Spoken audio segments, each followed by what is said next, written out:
Welcome to the Scottish Rite Journal podcast, an audio presentation of the Scottish Rite Journal, brought to you by the Supreme Council of the Scottish Rite, Southern Jurisdiction, Mother Supreme Council of the World.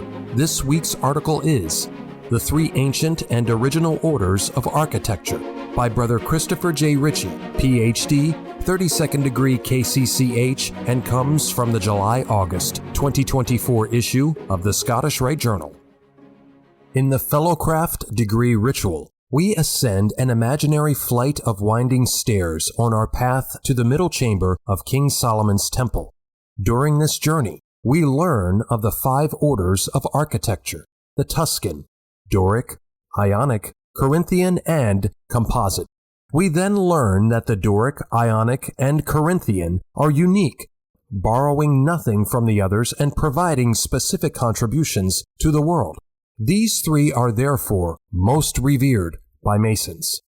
As John R. Snyder, 33rd degree, wrote in his article Order in Architecture in this magazine 50 years ago, order in architecture as applies to certain symbolism of Freemasonry is concerned with or applies primarily to the 3 Grecian forms, Doric, Ionic, and Corinthian. Indeed, by studying these 3 orders of architecture, their differences, and their purposes, we begin to understand that they are emblematical of an entered apprentice, a fellowcraft, and a master mason. Doric columns are simple. Other than being fluted, they have no ornamentation. These columns have no base and stand directly on a separate foundation.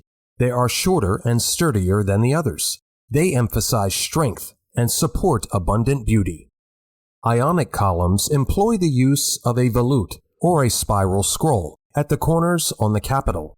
There is usually a wide collar or band that separates the volute from the body of the columns. The body is typically fluted, narrower, and taller than the Doric, and sits upon its own base. Corinthian columns are the most ornate of the 3.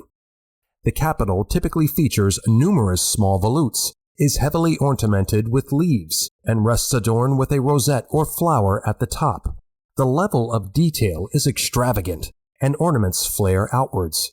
The flared design and higher capitals make Corinthian columns proportionally taller than the others. The shafts can be both fluted or smooth and stand upon the base. The Doric order of architecture is emblematical of an entered apprentice. The Doric column is strong and simple and is directly supported by a distinct and separate foundation. Similarly, we learn as an entered apprentice that our own personal Masonic edifice must be built upon a strong foundation. The entered apprentice's foundation, like that of the Doric pilaster, is distinct and separate. It is the foundation laid by his brothers upon which the entered apprentice begins to erect his Masonic edifice.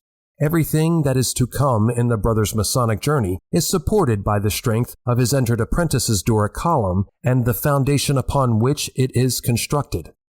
The Ionic order of architecture is emblematical of a fellowcraft. Fellowcrafts benefit from the strength and support that their efforts as entered apprentices have provided, building upon that which they have learned about becoming better men and improving themselves in Masonry. The process of ornamenting their symbolic columns can thus begin. The Corinthian order of architecture is emblematical of a master mason. The master mason has built upon the lessons of his Masonic journey in pursuit of a state of perfection. It is a goal that the master mason knows is never completely achievable, but which he pursues zealously, endeavoring to be better today than yesterday. This quest for the ideal is never fruitless. We learn that Masonic wages are more valuable than gold and more precious than diamonds, just as the Corinthian columns stand tall and is adorned with detail and beauty. So do Master Masons stand tall, demonstrating to the world what good men are. The ancient and original orders of architecture are therefore visual representations of our Masonic journey as an entered apprentice, a fellowcraft, and a Master Mason. These orders of architecture have much more to teach us than what has been presented in this brief article. As you study and reflect upon them, hear what you shall hear. Like and share this article, and don't forget to subscribe to the channel. If you wish to comment, please leave one and, as a reminder, hit the notifications bell. Any accompanying photographs or citations for this article can be found in the corresponding print edition. The Scottish Rite Journal is published by the Supreme Council of the Scottish Rite, Southern Jurisdiction, Mother Supreme Council of the World. Mark Dreisenstock, 33rd Degree, Managing Editor. I'm your host, Matt Bowers.